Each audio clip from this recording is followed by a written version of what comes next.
Ano po bang isinumbat ng Panginoong Jesucristo doon sa mga tao na kumikilala naman kami sa Kanya, tumatawag naman kami sa Kanya ng Panginoon, pero ayaw namang sundin kung ano yung sinasabi o itinuturo ng Panginoong Jesucristo?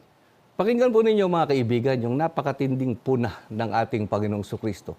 Doon sa mga taong tumatawag lang sa Kanya ng Panginoon.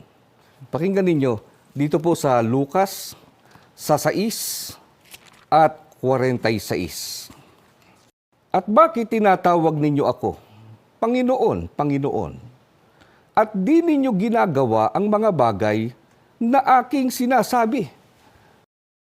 Sa makatwid, ang tunay po na namamanginoon sa ating Panginoong Jesucristo ay ginagawa o sinusunod yung pinapanginoon niya, na yan ang ating Panginoong Jesucristo. Hindi po yung kanyang sarili. Bakit po napakahalaga, kapatid na Leo, na yung isang taong magsasagawa ng paglilingkod sa Panginoong Jesucristo, matiyak niya na ang nasusunod niya ay ang utos ng Panginoong Jesucristo? Kanino po ba nagmula yung utos na itinuro ng Panginoong Jesucristo? Yung utos ng ating Panginoong Jesucristo ay galing sa ating Panginoon Diyos.